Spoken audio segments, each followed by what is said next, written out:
예수 그리스도. 아멘. 말씀 보시겠습니다. 신명기서 5장 21절입니다. 제가 읽겠습니다. 내 이웃의 아내를 탐내지 말지니라. 내 이웃의 집이나 그의 밭이나 그의 남종이나 그의 여종이나 그의 소나 그의 낙이나 내 이웃의 모든 소유를 탐내지 말지니라. 아멘. 네. 십계명은 뭐라고 그랬습니까? 행동이 아니라 마음을 겨냥한 계명입니다. 앞선 9가지 계명은요, 외적인 행위를 먼저 드러냅니다. 근데 마지막 계명은 무엇입니까? 죄의 뿌리인 마음을 정면으로 다룬 계명입니다. 탐심은요, 모든 죄의 출발점이라는 것입니다. 살인, 간음, 도둑질, 거짓 증거. 갑자기 이것이 생겨진 죄가 아니고요. 이미 마음에서 자라난 탐심의 열매라는 것입니다. 인간은요, 마음의 죄 앞에서 무력함을 말합니다. 행동은요, 우리를 행동은 우리가 통제할 수 있는 부분이 많습니다. 근데 욕망과 탐심은 마음에 일어나는 것은요. 인간의 의지로 다스릴 수 없음을 말씀하고 있다는 것입니다. 십계명은요. 어찌 보면 우리 사람의 인간의 한계를 폭로한다라고 할 수 있습니다. 너 스스로는 의로울 수 없어. 이 사실을 분명하게 증언하고 있다는 것입니다. 그래서 제10계명은 복음으로 그리스도로 십자가로 우리를 몰아가게 됩니다. 절망으로 끝나는 계명이 아니고요. 여기서 은혜 없이는 살 수 없음을 깨닫게 하는 복음의 문이 된다는 것입니다. 복음은 욕망을 제거하지는 않습니다. 근데요, 우리의 삶의 방향을 바꾼다는 것입니다. 문제는 그 욕망 자체가 아니라 하나님을 떠난 방향이고 십자가는요, 욕망을 하나님께로 다시 정렬한다는 것입니다. 교회는요, 행동을 관리하는 곳이 아닙니다. 마음이 새로워지는 공동체입니다. 하나님의 나라의 교회는요, 율법으로 통제하는 공동체가 더 이상 아님을 우리는 말해야 되고, 그것을 누려야 되고, 그렇게 우리는 살아내야 됩니다. 복음으로 마음이 변화되어서 하나님을 닮아가는 공동체가 될 것이라는 것입니다. 사랑하는 지체 여러분, 또 2월의 첫 주가 또 되었고요. 탐하지 말라는 이 말씀으로 또 하나님에 대해 신뢰를 다시 한번 묻는 그 계명이라는 것입니다. 우리의 소유나 어떤 행동으로 하나님을 하나님을 향해 나아가는 것을 증명하는 것이 아니고 너는 하나님을 진정으로 신뢰하냐를 묻는다는 것입니다. 에덴 동산에서는 어땠습니까? 사단은 하와에게 뭐라고 얘기합니까? 하나님은 더 좋은 것을 주실 수 있는데 안 주신다라는 것입니다. 먹지 말라고 했다는 것입니다. 거기에 무엇이 있습니까? 하나님은 인색하다라는 것입니다. 의심을 심었습니다. 동산 모든 실과를 다 먹을 수 있는데요. 근데 사람 어떻습니까? 탐심이 그 가운데 있죠. 탐심은 언제나 하나님의 선하심을 의심하는 데서 시작이 된다는 것입니다. 이 계명은요, 더 이상 가지 마라가 아니고 무엇을 묻냐면요. 하나님이 정하신 선이 정말 네가 선하다고 믿느냐라는 것입니다. 하나님의 뜻에 순종하면 네가 정말 망한다라고 생각하느냐를 묻고 있습니다. 그래서 십계명은요, 소유의 문제가 아닙니다. 신뢰의 문제입니다. 믿음의 문제입니다. 하나님이 정하신 것들은 어떻습니까? 다 우리를 위한 것이다. 맞습니까? 그분의 영광을 위해 산다는 것은 결국 그분이 우리를 위하시는 그 일을 한다라는 것입니다. 그렇다면요, 이것은 우리를 망가뜨리게 하는 것이 아니고 무엇입니까? 복되게 하는 것이다라고 말하고 있습니다. 맞습니까, 이게? 그렇죠? 복되게 하는 것이다라는 게 이게 맞습니까? 에덴 동산에서 사단과 하와의 대화를 보면 어떻습니까? 사단이 얘기하는 게 무엇입니까? 하나님은 더 줄 수 있어. 근데 안 주셔. 그분은 인색하셔. 뭔가 더 너희보다 더 나은 걸 가지고 계셔. 근데 안 주시는 거야. 그러니까 꼭 시키는 그리고 지키라는 걸 꼭 따를 필요는 없어. 내가 보기에 괜찮은 것을 네가 한번 가져봐. 그러면 아마 하나님이 그때 놀래셔서 약속하신 것보다 더 좋은 것을 얻을 수 있을 거야. 하나님을 인색한 분으로 뱀은 만들고 있습니다. 우리에게 좋은 걸 주지 않는 어찌 보면 좀 음흉한 분으로 만들어낸다는 것입니다. 만약에 우리 신앙이 그런 생각에 파묻힌다면, 매몰된다면 우리는 하와의 죄의 길을 따라가게 될 것이라는 것입니다. 거기에 불순종의 그 것들이 들어와서 우리 가운데 계속 거하게 될 것입니다. 정말 그런 겁니까? 정말 하나님의 뜻대로 순종하면 그분이 걸어가신 우리 주 예수 그리스도가 하나님의 뜻에 순종한 삶이 어떤 것인지를 우리에게 보여주셨잖아요. 그렇게 살면 우리가 정말 망할까요? 정말 우리 인생은 아주 모든 즐거움을 잃어버리게 될까요? 그래서 하나님이 정하신 그 서문을 넘어서고 자기 생각대로 하는 것이 여러분 정말 좋은 겁니까? 이걸 말씀하시는 겁니다. 하나님의 선하심을 믿고 의지해야 될 것이고요. 자기의 생각을 버리는 것이 바로 하나님을 신뢰하는 것입니다. 하나님의 선하심을 믿고 의지해야 될 것이고 자기의 생각을 내려놓는 것이 바로 하나님을 신뢰하는 것입니다. 다시 말하면요. 탐욕은 하나님이 정한 선을 넘어서는 거라고 했습니다. 오늘 읽었던 신명기서 다시 한번 읽어보면 이렇습니다. 내 이웃의 아내를 탐내지 말지니라. 내 이웃의 집이나 그의 밭이나 그의 남종이나 그의 여종이나 그의 소나 그의 낙이나 내 이웃의 모든 소유를 탐내지 말지니라. 그렇죠? 집을 탐하지 마라. 소유를 탐하지 마라. 아니면 내 이웃의 소유라고 이야기를 합니다. 이웃에 대해서 계속 반복을 하는 것입니다. 지체 여러분, 인간의 탐욕의 구체적인 대상은 어디입니까? 이웃의 소유라는 것입니다. 인간은요, 이렇게 하죠. 인간은 타자를 욕망한다. 무슨 뜻인지 대충 아시죠? 인간은 타자의 욕망을 다시 한 번 더 욕망한다. 사회적인 관계 속에서요, 욕망이 탄생하게 되는 것입니다. 이웃과의 관계 속에서 그냥 그것이 없었다면 그 이상을 분명히 원하지 않았을 텐데 어떻습니까? 단순하게 생각하면요. 그게 더 필요하지 않았을 텐데 그냥 자기에게 있는 걸로 생각해 보면 뭡니까?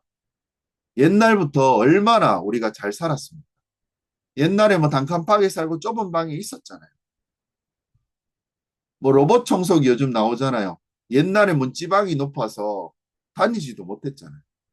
그거 못 다니는 구조라고 슬퍼하는 거 여러분 이해가 되셨습니까 그때?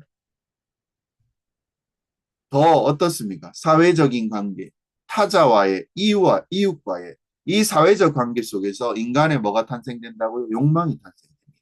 이것이 우리한테는 굉장히 심각한 문제입니다.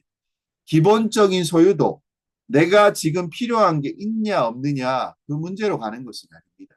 처음이야 뭐 다른 사람처럼 좀 기본적인 게 있으면 그리고 그러다가 나중에 다른 사람보다 좀 더 가졌다면 요즘은 좀 바뀌어 가죠. 다른 사람과 다른 거를 내가 좀 더 좋은 것을 가졌으면 좋겠다. 그걸 뭡니까? 개성이 있고 또 명품 뭐 이런 욕구가 생기는 시기입니다. 살 집만 있었으면 내 방만 가졌으면 내 집만 있었으면 여기서 멈추는 게 아니고요. 더 큰 집이 있었으면 좋겠고 그 다음에 더 위치가 좋고 목이 좋은 집이 있었으면 좋겠다. 이렇게 가는 것입니다. 그리고 그 다음 어떻습니까? 두 채가 있었으면 좋겠고 남들은 세 채가 있으니까요. 청소하기 얼마나 어려운 줄 아시죠? 넓어지면. 어떤 분은요. 옷을 입거나 집을 구하거나 시계를 살 때요.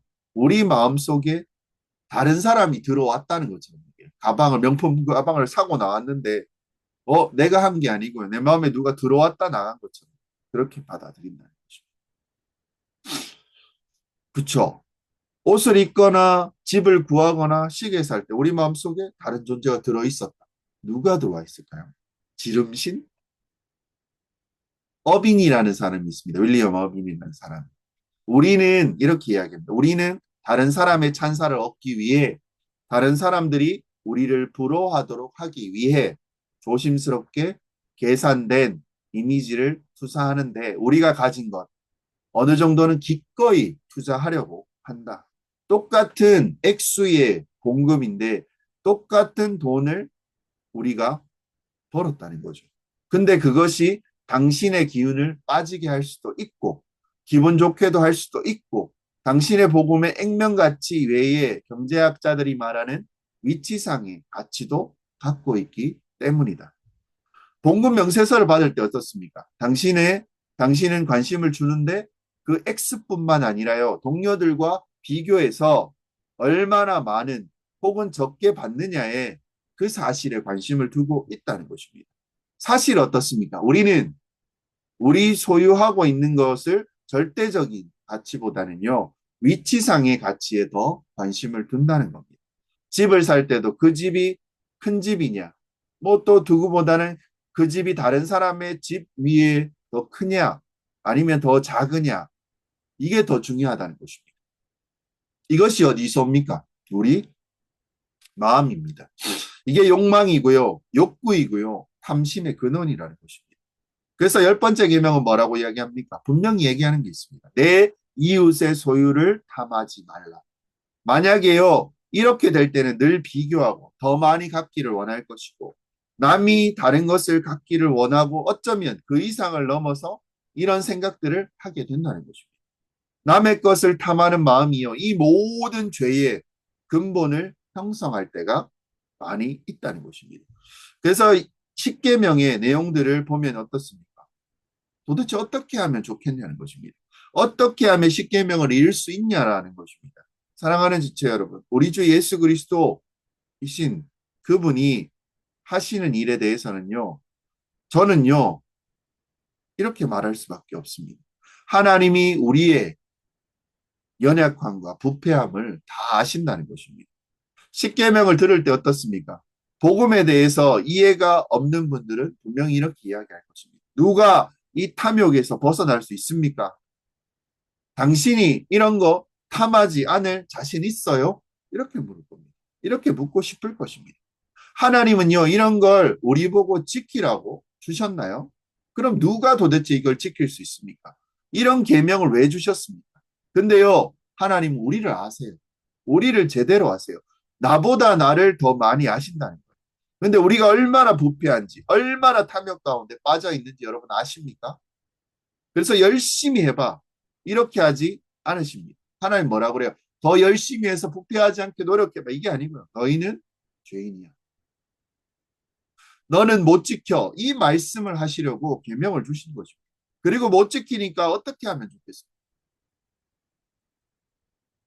어떻게 하면 좋겠습니까, 하나님? 이렇게 물을 거잖아요. 그 나오는 죄인을 위해서 하나님이 행하신 일이 무엇입니까? 바로요, 우리 주 예수 그리스도를 이 땅에 보내신 것입니다. 그리고 그분이 하시는 일이 무엇입니까? 근본적으로요, 우리 안에 새 마음을 주시는 겁니다. 근본적으로 이 탐욕 가운데 벗어날 수 있는 이 새 마음을 주신 것입니다. 바로 이것이요, 하나님이 그리스도를 이 땅에 보내셔서 하신 일이라는 것입니다. 그래서 예수님이 이 땅에 오셨습니다. 그리고요, 그분이 십자가에 죽으시고요, 어떻게 하셨습니까? 부활하셨잖아요. 부활하셨어요. 이것을 통해서요, 우리는 우리의 죄를 다 사실 뿐만 아니라 엄청난 일을 하셨습니다. 바로요, 예수 믿는 자들에게 그 십자가의 죽음을 어떻게 하셨어요? 합하게 하시고 그 부활에 우리를 합하게 하셨다는 거죠. 그 십자가에서 예수님께서 죽으실 때 우리는요, 우리 믿는 사람이 2000년이라는 시간이 지났습니다. 근데요, 하나님 앞에서 이 시간은 아무 의미가 없습니다. 성경에서 말씀하시는 믿을 때 그게 죽으심과 부활하심이 합하여진다라고 했을 때 우리가 느끼는 옛날 일인데 상관없습니다. 성경의 선언이요, 그냥 우리의 현실이 되는 것입니다. 2000년 전, 3000년 전, 미래든 상관없는데 2000년 전에 예수님이 하신 그 일이 우리에게는 믿음이 우리 가운데 믿을 때 그것이 우리의 지금 현실로 합하여진다는 것입니다. 우리 존재가 그 순간 바뀌어지는 것입니다. 어떻게 바뀌어집니까? 우리가 믿을 때 예수님의 십자가 그 죽으심에 합해서요, 우리가 같이 죽는 것입니다. 예수님이 부활하실 때 우리도 믿음에 합하여 거기에서 함께 부활한다는 것입니다. 많이 얘기 들으셨죠? 많이 이야기하는 것입니다. 교회에서 1000번 아니요 10,000번도 들으셨을 겁니다. 그리고요, 계속 이것은 교회에서 선포되어지고 말해질 것입니다. 예수 그리스도께서 십자가에 죽으실 때 우리가 거기서 죽었다는 것입니다. 근데 어떤 존재로 죽었습니까? 옛사람, 바로 탐욕에 휩싸이고 그 마음의 부패함을 어쩔 줄 모르는 죄의 몸을 가진 근본적인 부패한 몸을 가진 옛 사람이라는 것입니다. 우리가 스스로 노력하고요. 열심히 계획을 짜고요. 열심히 내가 할 수 있습니다. 믿습니다. 외치며 그렇게 깨끗해지려고 할 수 있는 정도의 범위가 아닙니다. 날마다 목욕한다고 해도 때가 계속 나오잖아요. 우리가 하나님 앞에 거룩하게 살고 율법을 지키며 살고자 할 때 어떻습니까? 우리의 어떤 노력조차도요, 우리 안에서 부패함이 그 썩은 향기가 나올 수밖에 없는 존재, 아무리 노력해도, 아무리 닦아도, 그게 옛사람입니다. 이거는요, 죽지 않으면 해결이 안 된다는 것이죠. 어떻게 해도 해결이 안 됩니다. 그래서 도무지 소망 없는 자들이요, 완전 근본적으로 죄인인 자들을 해결을 어떻게 하셨냐는 거죠. 방법은 하나밖에 없습니다. 그리스도를 이 땅에 보내셔서 그 안에 그 죄된 존재가 죽게 하신 것입니다. 예수를 통해서. 그리고 이제 그리스도 안에 없다라고 말씀하셨습니다. 왜요? 너는 죽었다. 옛사람이 죽었다라고 얘기하십니다. 죽기만 하면 어떻게 합니까? 그래서요, 그리스도의 부활 가운데, 그리스도의 그 부활 가운데 우리를 합하게 하셔서 예수님의 부활과 함께 살아나게 하셨다는 것입니다. 근데 우리가 어떻게 살아났습니까? 예수의 생명이 우리한테 영향을 끼치지 않으면요, 살 수가 없습니다. 예수의 생명이 우리에게 왔다는 얘기는요, 그리스도의 것으로 부활했다라는 것입니다. 하나님을 정말 사랑하고 근본에 부패하지 않고요, 선한 마음으로 하나님의 뜻을 이해할 수 있고 사랑하고 그렇게 살 수 있는 존재로 우리를 부활시켜 주신 거죠. 그래서 우리를 뭐라고 이야기합니까? 새 사람이라고 이야기해요. 우리는 그리스도인이라고 이야기해요. 거룩한 하나님의 백성, 성도이고요. 한몸된 교회적인 존재라는 것입니다. 이렇게 만들어 놓으신 것이 예수님께서 십자가에서 행하신 일입니다. 그리고 말씀하십니다. 믿어라. 믿으라. 믿으라. 믿으면 하나님이 우리를 위해서 그리스도를 준비하셨고 십자가에 죽게 하셨고 부활하셨고 우리 주 예수 그리스도가 우리를 위하여 자기 스스로 그 제단에 오셨다는 것을 너희가 좀 믿으라. 이것이요 정말 우리를 위해서 준비하신 것입니다. 이 길 외에는요 우리의 죄와 부패함을 도대체 해결할 길이 없다는 것입니다. 그것을 해결하지 않고는요 영원한 지옥 형벌이 있을 뿐이고 우리의 인생은요 하루하루 다 망가져 가지고요 그 욕망과 탐욕 가운데서 하나님이 금하신 것을 계속 넘어서서 우리를 지키려고 하는 것입니다. 그걸 계속 넘어서서 망하는 인생을 살아가는 것이고요. 그리고 더 가지고 더 가져도요 그 욕망은 해결이 안 된다는 것입니다. 만족할 수도 없고 우리가 더 많이 가질수록 더 많은 갈증이 생기고 목마른 인생이 된다는 것입니다. 이것을 해결할 일이 방법이 없다라는 것입니다. 근데 하나 우리 주 예수 그리스도가 이걸 해결하시기 위해서 십자가에서 죽으셨습니다. 그리고 어떻게 하셨습니까? 그분이 부활하셨습니다. 그분이 부활하셨습니다. 그리고 말씀하십니다. 예수의 생명이 우리한테 왔음을 얘기하십니다. 그럼 뭐라고 얘기하십니까? 믿어라. 여기에 인생을 의탁해라. 이것을 믿으면 그분과 함께 죽고 옛 존재가 죽게 되고 그분과 함께 다시 살아나서 새로운 존재가 되어져서 네가 자기를 바라보며 깜짝 놀랄 것이다. 그리스도를 믿고 성령을 받았고 예수 안에 거하게 되면 우리가 깜짝 놀라게 될 것이라.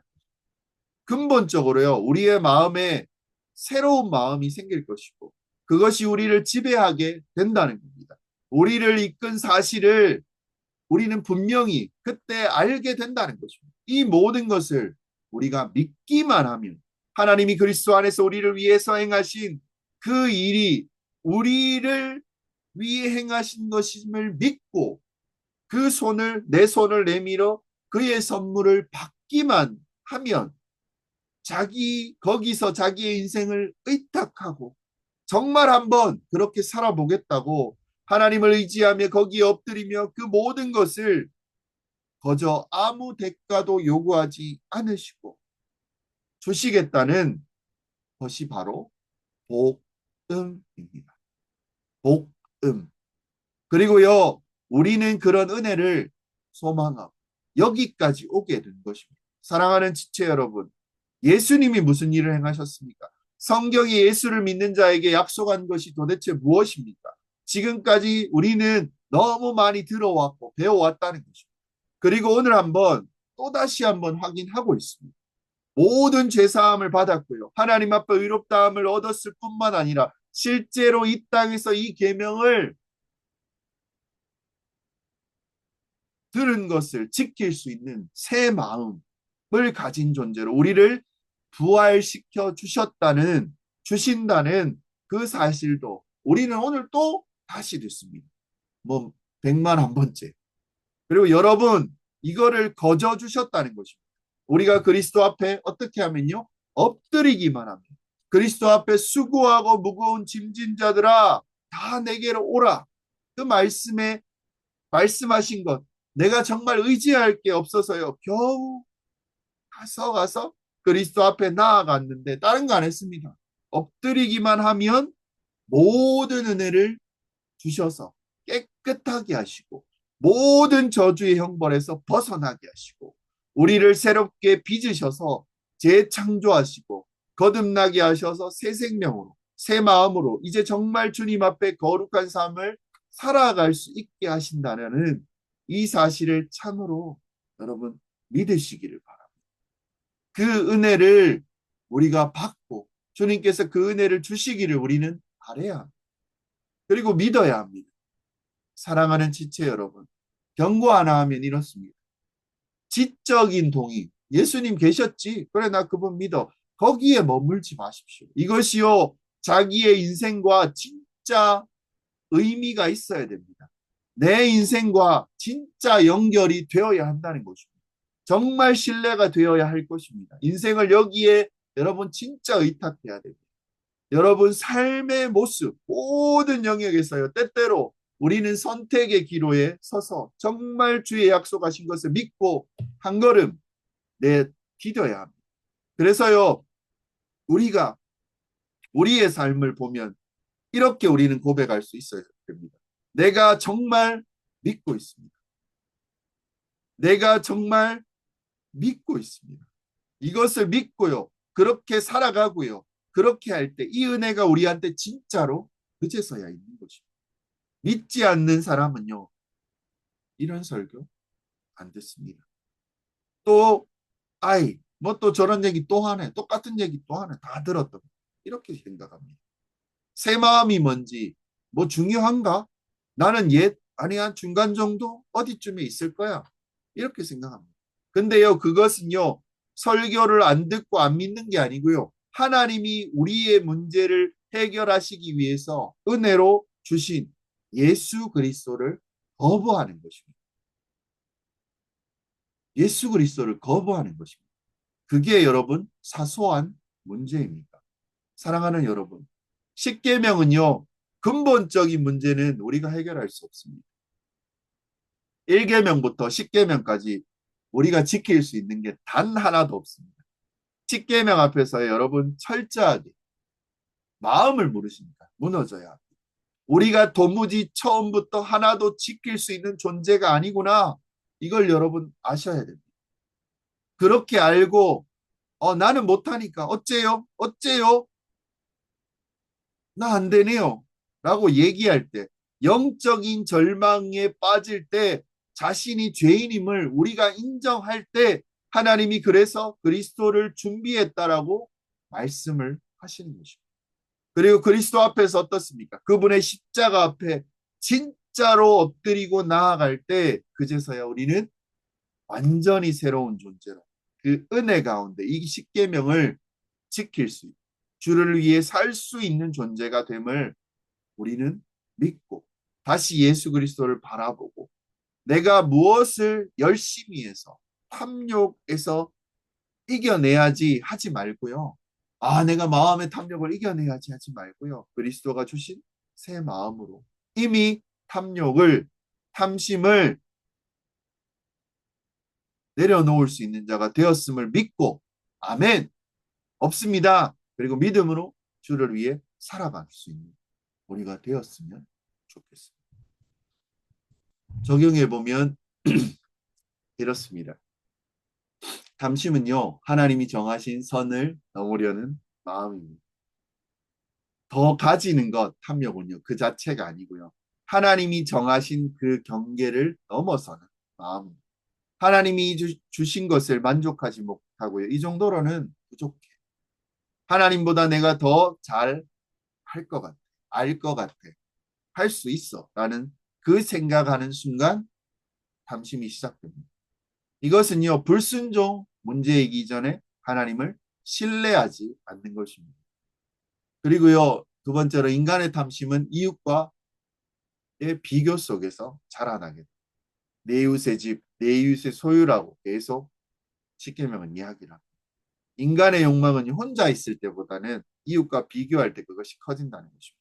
남보다 더 많이 갖고 싶고 다른 것을 갖고 싶고 뒤처지지 않으려는 그 마음. 이 비교의 욕망이요, 우리에게 만족을 빼앗을 것이고 감사를 지워버릴 것이고 끊임없는 갈증을 만들어낸다는 것입니다. 그 탐심은 가질수록 해결되지 않고 오히려 점점 더 커집니다. 그리고 세 번째로 인간은 그 탐심을 스스로 해결할 수 없다라는 것입니다. 본문은 말하는 것이 뭡니까? 조심해, 결심해, 절제해. 이걸로 안 된다는 거예요. 해결할 수 없다라는 것입니다. 탐심은 무엇입니까? 행동의 문제가 아닙니다. 존재 자체의 문제. 율법은요, 우리를 고칠 수 없다는 것입니다. 그것을 분명히 보여주는 것이 열 번째. 그리고 열 번째 계명에 도착하면요, 그 누구도 피할 수 없는 게 있습니다. 너는 죄인이야. 너는 이 계명을 지킬 수 없어. 그래서 이 십계명은요, 우리에게 절망을 주기 위한 것은 아닙니다. 긍정적인 것으로 가야 되잖아요. 복음이 얼마나 우리에게 필요한 것인지를 깨닫기 위해서 주어졌다는 거죠. 네 번째로 십자가는 옛사람의 죽음과 새사람의 시작이라는 것입니다. 핵심은 무엇입니까? 더 열심히 해 라고 말씀하지 않습니다. 하나님 뭐라고 하십니까? 예수 그리스도를 보내셨다. 그분은 어떻게 하십니까? 우리의 탐욕에 사로잡힌 옛사람을 십자가에서 함께 죽게 하셔. 그리고 그리스도의 부활로 새 마음을 가진 새 사람으로 우리를 일으키셨다는 거죠. 이것이 우리에게 주어진 복음입니다. 탐심을 조금 줄이는 종교가, 탐심을 줄이려고 하는 종교가 아니고요. 그 존재 자체를, 탐심을 가지고 있는 그 존재 자체를 바꾸는 은혜가 거기 있다는 거죠. 그래서 성도는 뭐라고 얘기합니까? 이것을 이겨냅시다. 이겨내는 사람이 아니고요. 이미 새 마음을 받은 사람으로 살아가고 있다라는 것입니다. 존재의 변화죠. 그리고 마지막으로 교회는 비교와 욕망의 공동체가 아니고요. 감사와 신뢰의 공동체라는 것입니다. 하나님 나라와 십자가 복음이여 교회는 세워졌습니다. 그렇죠? 그리고 사람의 성취와 소유를 자랑하는 곳이 아닙니다. 교회는요, 더 가진 사람이 중심이 아니고 은혜를 아는 사람이 중심이라는 것입니다. 비교가 아니라 감사가 그 가운데 흘러간다는 것입니다. 이런 교회는요, 세상과 전혀 다른 질서를 우리 가운데 보여줍니다. 하나님을 신뢰하면 살아도 충분히 살 수 있다라는 겁니다. 우리가 좀 가진 게 없어요. 이것을 하나님 나라에서 증명하고 그리고 증거를 보여주고 있는 것이 이 교회의 삶이라는 거죠. 가난해도 하나님 나라에서 쓰임받고 세워진다는 거죠. 마무리하겠습니다. 사랑하는 지체 여러분, 열 번째 계명은 묻습니까? 묻습니다. 너는 무엇을 더 원하니? 너는 누구를 신뢰하니? 첫 번째가 아니고요. 두 번째, 누구를 네가 신뢰하고 있느냐? 탐심은요, 하나님을 떠날수록 커지게 됩니다. 복음함에 설수록요, 이 탐심의 힘은 잃어버려요. 십자가에서 예수 그리스도는 우리의 모든 탐심과 불신을 짊어지셨고 부활로 새 마음의 길을 여셨다는 거죠. 하나님 나라와 십자가 복음 위에 세워진 교회는요, 욕망을 숨기는 공동체가 아닙니다. 새 마음으로 욕망의 방향이 바뀌어진 공동체. 이 공동체 안에 있을 때 우리는 그리스도로서 옛사람이 죽고 새 사람이 살아 그리스도를 닮아가며 결국은 그리스도를 이루어내는 그런 공동체로 그 몸으로서 완성되어져 갈 것을 기대하며 소망하며 살아가는 여러분이 되실 것을 주의 이름으로 축원드립니다. 같이 기도했으면 좋겠습니다. 기도 제목 가지고 하나님의 선하심을 의심했던 우리의 마음을 주님 회개합니다. 비교와 감심 대신 하나님을 신뢰하는 믿음을 우리 가운데 허락하여 주시옵소서. 옛사람이 죽고요, 새 사람으로 살아가게 하신 십자가의 은혜를 하나님 우리가 들게 하여 주시옵소서. 우리 교회가 욕망을, 탐심을 자극하는 공동체가 아니라 감사와 만족과 그 이루신 서로를 지탱하여 의지하는 그런 공동체가 되게 하여 달라. 그리고 새 마음을 주시기 위해 오신 우리 주 예수 그리스도를 끝까지 신뢰하며 살아가는 그런 공동체 되게 해달라. 그리고 주일입니다. 또 한 주를 기대하며 소망하며 또 나아갑니다.